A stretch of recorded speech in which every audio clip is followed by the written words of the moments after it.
할렐루야. 이제 우리 하나님 말씀 같이 보겠습니다. 하나님 말씀 요한복음 1장 29절부터 42절까지 말씀입니다. 신약 성경 제 143쪽입니다.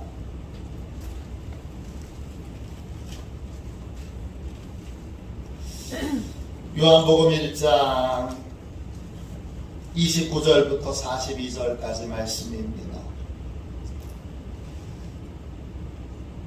신약 성경 제 143쪽입니다.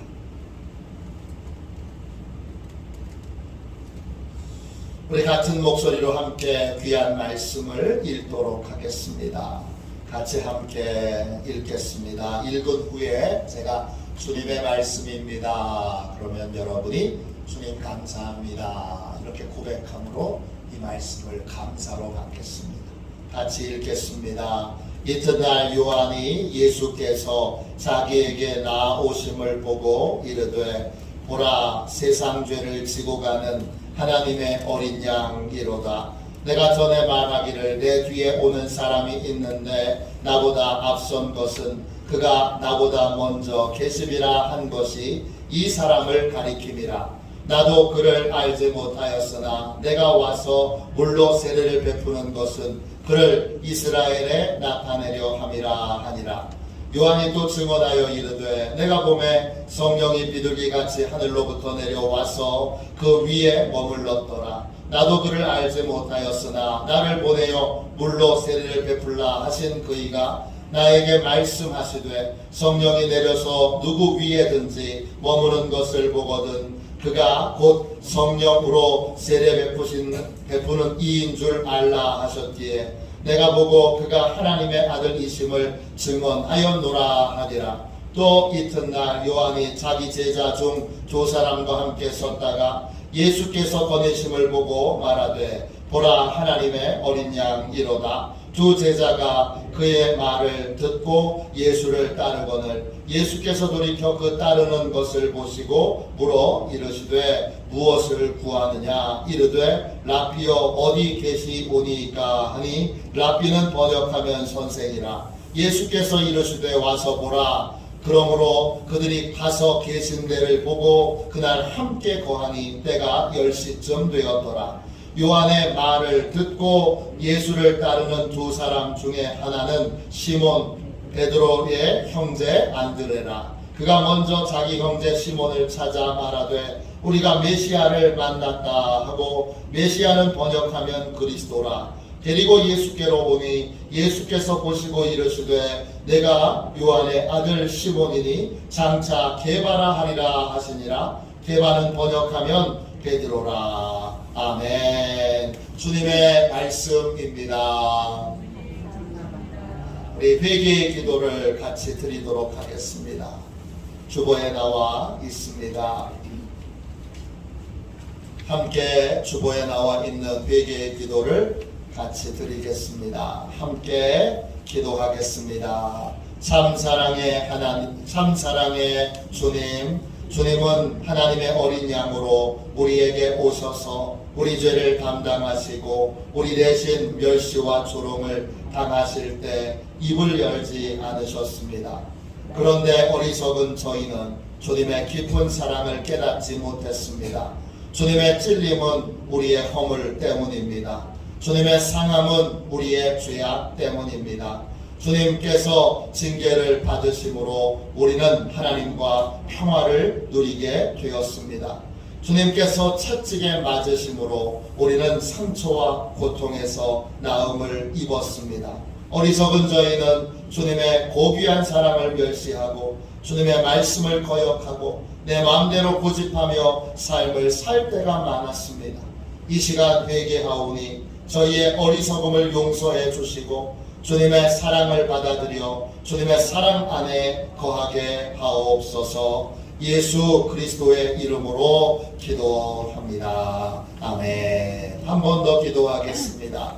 진심으로 자기 죄를 회개하고 하나님께로 돌아오는 이들에게 주시는 하나님의 말씀을 들으십시오. 여호와여 주의 긍휼을 내게서 거두지 마시고 주의 인자와 진리로 나를 항상 보호하소서. 우리의 구원자이신 주님, 우리의 눈을 열어주셔서 우리에게 손 내미시는 하나님의 어린 양을 보게 하시고 겸손히 어린 양이신 예수님의 손을 붙들게 하소서.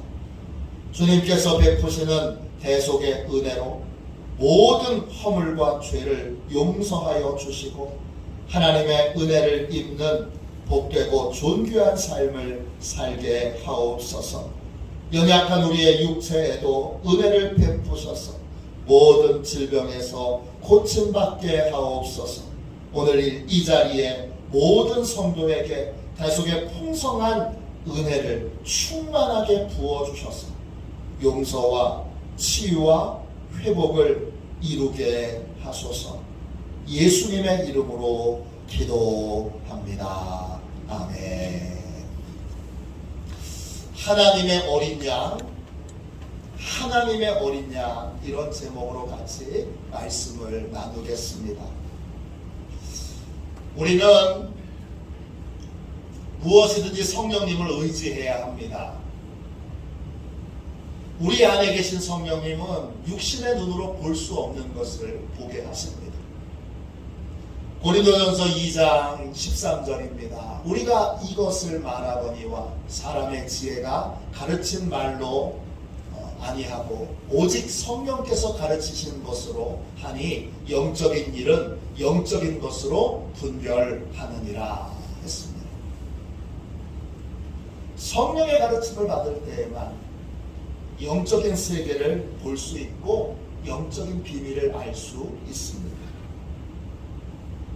영적인 세계는 육신의 눈으로만 세상을 보고 사람을 보는 사람은 결코 볼 수도 알 수도 없습니다. 오늘 말씀에 보면 세례 요한이 나옵니다. 이 세례 요한은 성령 충만한 사람입니다. 성령 충만한 세례 요한이 예수님이 세례 받으러 오시는 걸 보니까 남들이 보지 못하는 걸 보게 됩니다.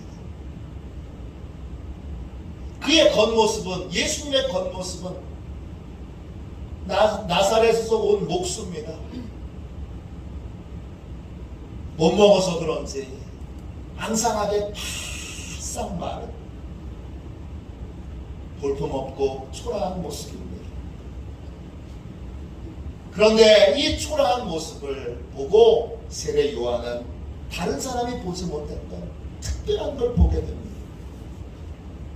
성령 충만한 세례 요한에게는 예수님이 다르게 보입니다. 어떻게 보입니까? 1장 29절 보세요. 이튿날 요한이 예수께서 자기에게 나아오심을 보고 이르되 보라 세상 죄를 지고 가는 하나님의 어린 양이로다. 성령 충만한 세례 요한의 눈에 예수님은 하나님의 어린 양이십니다. 하나님께서 우리의 죄를 대신하여 죽도록 하나님이 친히 준비하신 어린 양, 그분이 바로 예수님이십니다. 아브라함이 이삭을 번제물로 바치기 위해서 모리아산으로 갈 때 아들 이삭이 이렇게 묻습니다. 불과 나무는 있는데 번제할 어린 양은 어디 있습니까? 이때 아브라함이 이렇게 대답합니다. 창세기 22장 8절입니다. 내 아들아, 번제할 어린 양은 하나님이 자기를 위하여 친히 준비하시리라. 아브라함의 고백대로 하나님이 친히 어린 양을 준비하셨습니다. 그래서 이삭을 죽이지 않아도 됐습니다. 하나님이 준비하신 어린 양 때문에 이삭은 살았습니다. 하나님이 친히 어린 양을 준비하셨기에 아브라함은 슬픔과 고통을 당하지 않아도 되었습니다. 요한은 하나님이 친히 준비하신 어린 양, 그분이 예수님이신 걸 알게 됐습니다. 거기서 이 비밀이 끝나지 않고 하나님의 어린 양은 하나님 자신이었습니다. 하나님은 친히 우리를 위한 대속 제물로 스스로 이 땅에 오신 것입니다. 요한복음 1장 30절입니다. 내가 전에 말하기를 내 뒤에 오는 사람이 있는데 나보다 앞선 것은 그가 나보다 먼저 계심이라 한 것이 이 사람을 가리키리라. 성령 충만한 세례 요한은 예수님이 하나님의 어린 양이면서 동시에 하나님이신 걸 알게 됐습니다. 그래서 자신보다 훨씬 오래전 태초부터 계셨던 분인 것, 태초에 이전부터 계셨던 분인 것, 계시지 않았던 적이 없었던 분이신 걸 알게 됐습니다. 이 사실을 성령 충만한 이 세례 요한은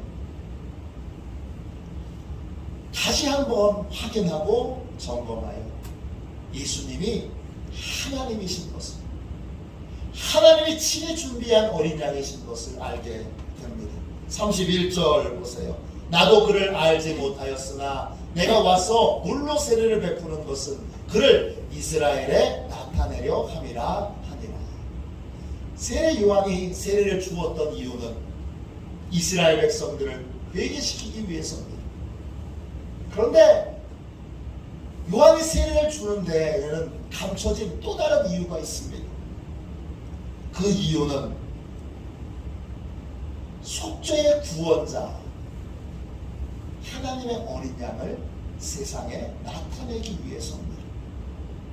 그를 이스라엘에 나타내려 함이라 할 때 그 나타내려 함이라 이 말은 헬라말로 파네로오입니다. 명확하게 하다, 명백하게 하다, 드러나다, 보여주다 이런 뜻입니다.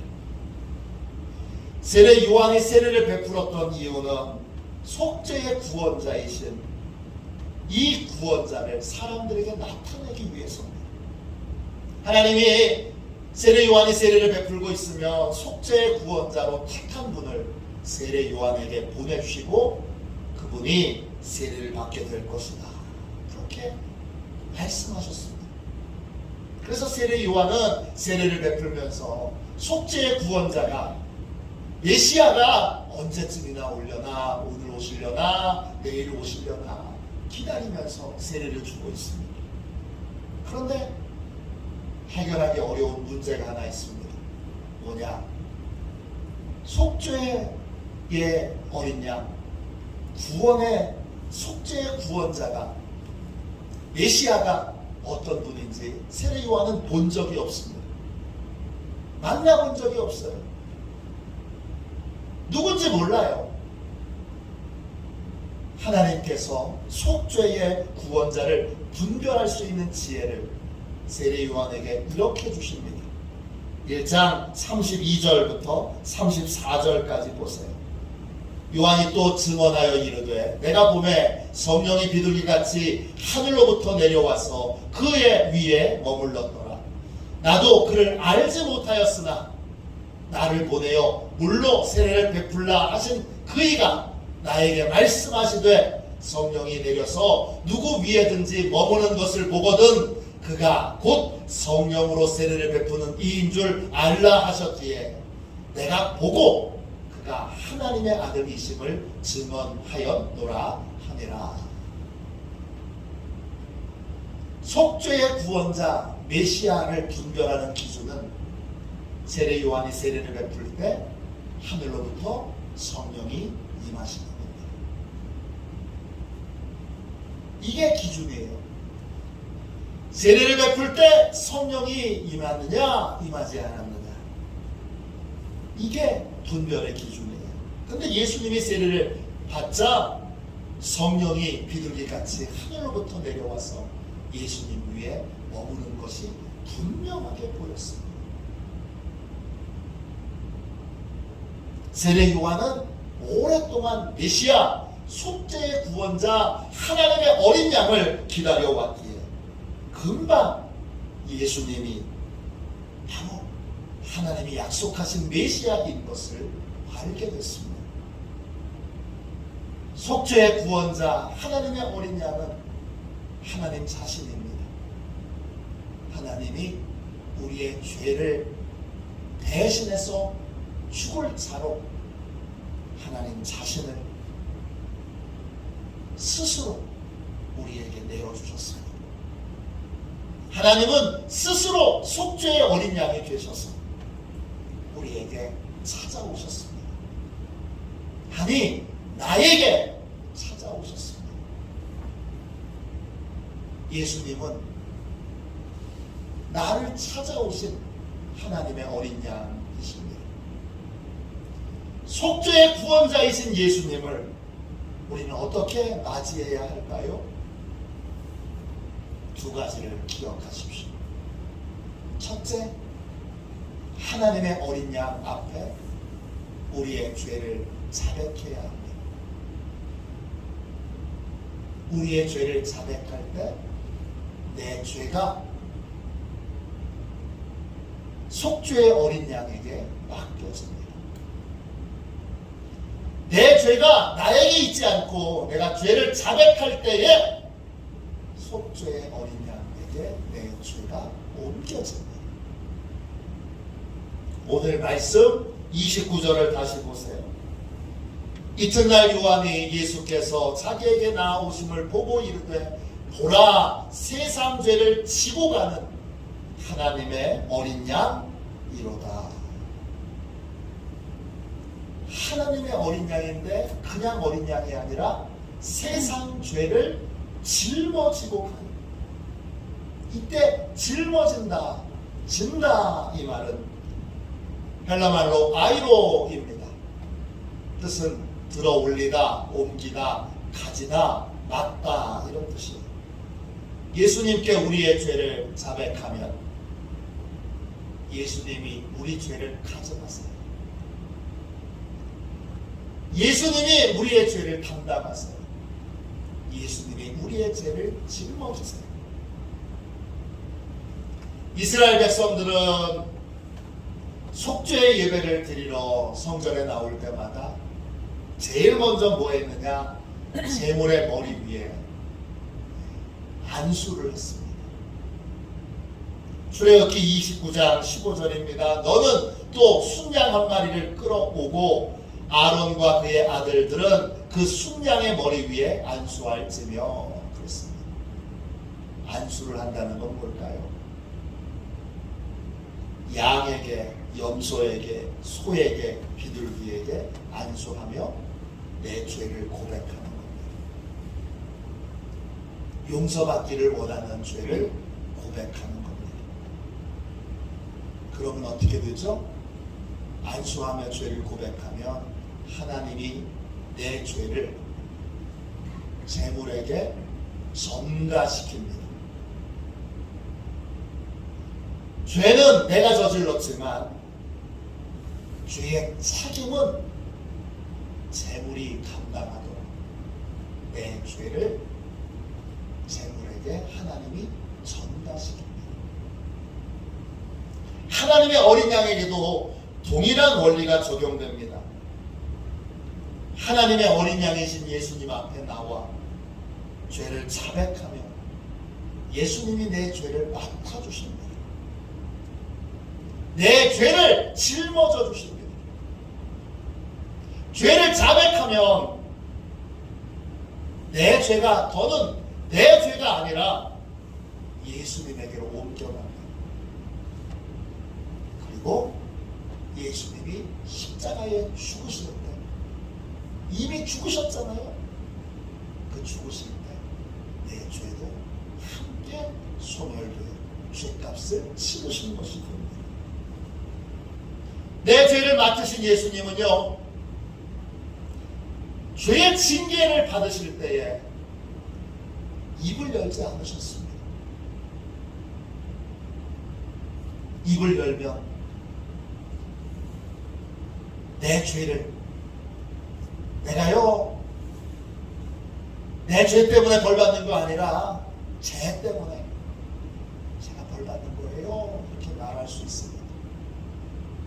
예수님이 스스로 내 죄 때문이 아니라 저 강화도에 사는 주은구라고 하는 이준구라고 하는 목사의 죄 때문에 내가 벌 받는 거예요. 그렇게 말할 수 있습니다. 한 말씀도 안 하십니다.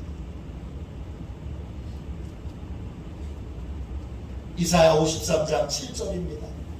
그가 곤욕을 당하여 괴로울 때에도 그의 입을 열지 아니하였으며 마치 도수장으로 끌려가는 어린 양과 털 깎는 자 앞에서 잠잠한 양같이 그의 입을 열지 아니하였도다. 내 죄를 대신해서 곤욕을 당하시면서 끝까지 주님은 내 죄에 대하여 입을 열지 않으셨습니다. 왜? 죄를 자백하는 순간 내 죄는 내 죄가 아니라 예수님께 옮겨졌기 때문입니다. 내 죄를 대하여 내 죄를 대신해서 주님이 멸시를 받을 때에도 아무 말도 안 하십니다. 그 결과 나는 이제 더 이상 죄로 인해 멸시를 받지 않아도 됩니다. 주님은 내 대신에 버림을 받으셨으니 내 죄를 대신해서 버림을 받으셔서 나는 이제 더 이상 하나님께 버림받지 않아도 됩니다. 주님은 내 죄를 대신해서 질고를 당하시고 슬픔을 당하시고 징벌을 받으시고 고난을 당하셨습니다. 그 결과 나는 질고와 슬픔과 징벌과 고난을 당하지 않아도 됩니다. 주님은 내 죄를 대신해서 채찍에 맞으셨어요. 곤욕을 치르셨어요. 신문을 당하셨어요. 그 결과 내 육체는 치유를 받게 되고 내가 채찍에 맞거나 또는 곤욕이나 신문을 당할 필요가 없습니다.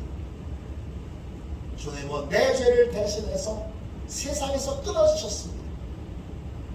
세상에서 끊어져 죽으셨습니다. 그 결과 나는 이제 심판의 죽음을 맞이할 필요가 없고 나는 영생을 얻는 복된 죽음을 맞이하게 됩니다. 하나님의 어린 양 앞에 우리가 해야 될 것, 죄를 자백하는 것입니다. 그러면 죄로 인한 모든 고통, 징계, 신문, 병, 아픔을 이제 겪지 않아도 됩니다. 왜? 예수님이 입을 확 다물고 조용히 죄값을 치워주셨기 때문입니다. 그러므로 중요한 건 하나님의 어린 양 앞에 죄를 자백하는 것입니다. 요한일서 1장 9절입니다. 만일 우리가 우리 죄를 자백하면 그는 미쁘시고 의로우사 우리 죄를 사하시며 우리를 모든 불의에서 깨끗하게 하실 것이요. 자백한다 이 말은 헬라말로 호몰로게오예요. 호모는 같은 이란 뜻이고 로게오는 말하다 이런 뜻이에요. 뜻은요 공개적으로 선언하는 거예요. 내가 죄인입니다. 공개적으로 선언하는 거예요. 또요 결론을 말하는 거예요. 결론적으로 말해서 나는 죄인입니다. 이게 자백하는 거예요. 내가 죄를 저지른 건 맞지만 그렇지만 그리고 핑계거리를 대지 않고 상황을 탓하고 사람들을 탓하고 이유를 붙이지 않고 결론으로 나는 죄인 맞습니다. 이렇게 고백하는 게 자백하는 거예요. 죄를 인정하는 거예요. 그리고 교회 공동체 안에서 함께 죄를 고백하는, 죄인인 것을 함께 고백하는 거예요. 이게 호몰로게요. 자백하는 거예요. 강화도 초기 신앙인들은 공개적으로 자기의 죄를 자백했습니다. 홍익교회 성도들은 검은 옷을 입고 다녔어요. 우리는 원래 흰 옷을 입는 사람들이잖아요. 백이민족이잖아요. 그런데 홍익교회 성도들은 예수님을 믿고 나서 검은 옷을 입고 다니면서 그러면서 공개적으로 자신이 하나님 앞에 심판받아 마땅한 죄인인 것을 고백하고 다녔습니다. 검정색은 죽음을 상징하기에 우리 민족이 기피하던 대표적인 색깔이 검은색입니다. 그런데 이 홍익교회 성도들은 흰 옷에 검은색으로 물들여서 입고 다녔습니다. 죄인인 것을 공개적으로 인정하고 고백했던 겁니다. 마을 사람들은 검정색 옷을 아래 위로 입고 다니는 남녀노소 할 것 없습니다. 검정색 옷을 입고 다니는 이 홍익교회 성도들을 보고 검정개라고 놀렸어요. 멸시했어요. 조롱했어요. 검은 옷을 입고 다니는 그러한 성도가 보이면 돌을 던졌어요. 재수없다. 얼른 가라. 그런데 홍익교회 성도들은 개의치 않았어요. 죄를 자백함으로 얻게 되는 하나님의 평강과 위로가 너무나 귀했기 때문입니다. 인도에서 놀라운 부흥의 도구로 쓰임받았던 판티나 라마바이라고 하는 위대한 여성 전도자가 있어요. 힌두교에서 기독교로 개종하고 나서 세례를 받고 교회에 다녔는데 8년 동안을 충실하게 교회에 다녔고 성경을 표준으로 열심히 하나님의 말씀을 지키기 위해 노력했어요. 근데 라마바이는 고백해요. 그때 저는 그리스도인이 아니었습니다. 그런 기독교는 받아들였고 성경은 받아들였지만 기독교의 그리스도는 받아들이지 않았습니다. 사랑이 아니라 의무감에 기초해서 신앙생활을 했습니다. 그러다가 어느 날 성경을 읽다가 자신에게 구세주가 필요하다는 걸 알게 됐습니다. 그는 성령의 역사로 예수 그리스도를 구원의 주님으로 인정하고 받아들이고 믿게 됩니다. 그때 그가 했던 것이 하나님의 어린 양에게 죄를 자백하는 것입니다. 그는 이렇게 고백했습니다.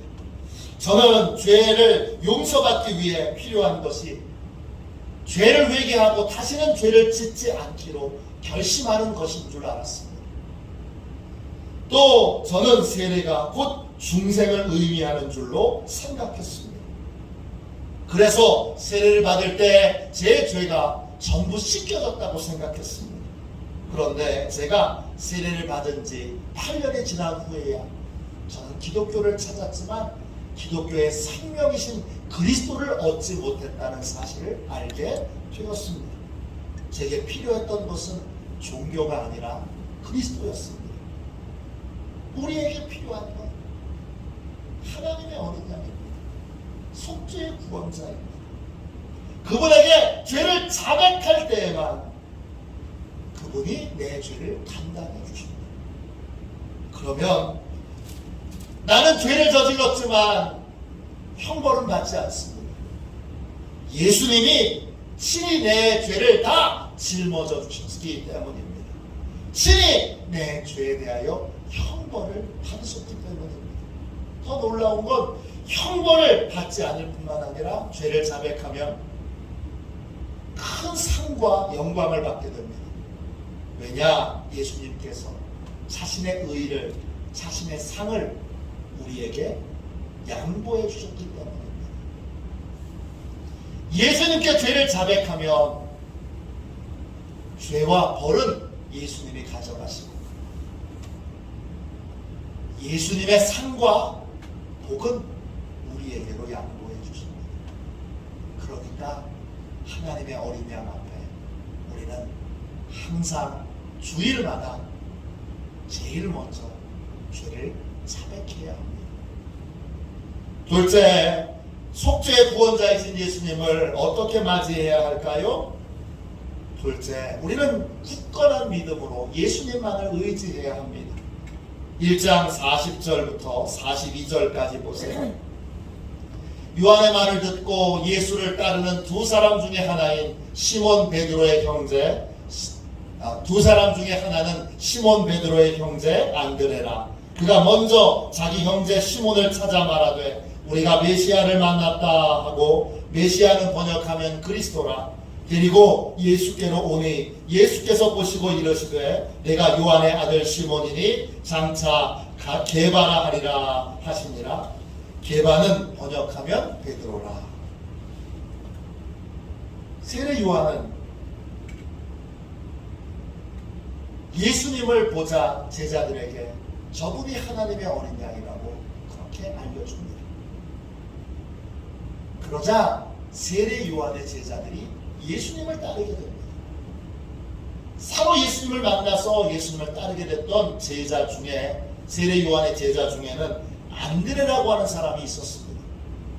그 사람의 형은 베드로입니다. 안드레는 자기의 형 베드로에게 예수님을 소개합니다. 그리고 예수님에게로 베드로를 데리고 옵니다. 베드로의 원래 이름은 시몬입니다. 헬라어 원어로도 시몬입니다. 뜻은 듣는다, 이런 뜻이에요. 시몬은 사람들의 말에 잘 휘둘렸던 인물입니다. 누가 이런 말 하면 그래? 또 누가 저런 말 하면 저래? 이렇게 사람의 말에 휘둘렸던, 마음이 갈대와 같은 사람입니다. 그런데 예수님을 만나자 예수님이 시몬에게 새로운 이름을 주십니다. 게바라고 하는 이름입니다. 게바는 아람어로 된 이름입니다. 그리고 뜻은 반석입니다. 헬라어로 번역하면 그게 베드로, 영어로 피터입니다. 역시 반석이라는 뜻입니다. 예수님은 왜 시몬에게 베드로라고 하는 이름을 주셨을까요? 구원의 길을 걸어가려면 속죄의 구원자이신 예수님을 반석같이 의지하고 믿는 반석같은 믿음이 필요하기 때문입니다. 예수님만을 의지하는 믿음, 예수님만을 흔들림 없이 믿고 의지하는 반석같은 믿음을 필요로 하기 때문에 예수님의 제자 중에 하나인 이 시몬을 새로운 이름으로 부르게 됩니다. 베드로, 반석이라고 하는 이름입니다. 그래야 지옥의 권세를 이기고 승리하는 교회로, 승리하는 성도로 살 수 있기 때문입니다. 마태복음 16장 18절입니다. 내가 네게 이르노니 너는 베드로라. 내가 이 반석 위에 내 교회를 세우리니 음부의 권세가 이기지 못하리라. 지옥의 권세를 이기는 승리의 비결은 딱 하나입니다. 세상의 이런저런 말에 흔들리지 말고 끝까지 하나님의 유일한 어린 양이신 예수님만을 믿고 의지하는 것입니다. 반석처럼, 노성벽처럼 흔들림 없이 예수님만을 의지하고 예수님의 말씀을 진리로 붙들고 삶을 살아야 합니다. 요한계시록 2장 5절입니다. 그러므로 어디서 떨어졌는지 생각하고 회개하여 처음 행위를 가지라. 만일 그렇지 아니하고 회개하지 아니하면 내가 내게 가서 내 촛대를 그 자리에서 옮기리라. 처음 행위를 가지라 그랬어요. 처음 행위를 유지하고 처음 행위를 잃어버리지 말아야 합니다. 속죄의 은혜는 하나님의 어린 양으로만 가능합니다. 속죄의 은혜는 다른 방법으로는 받을 수 없고 오직 하나님의 어린 양이신 예수님께 죄를 자백할 때에만 받을 수 있습니다.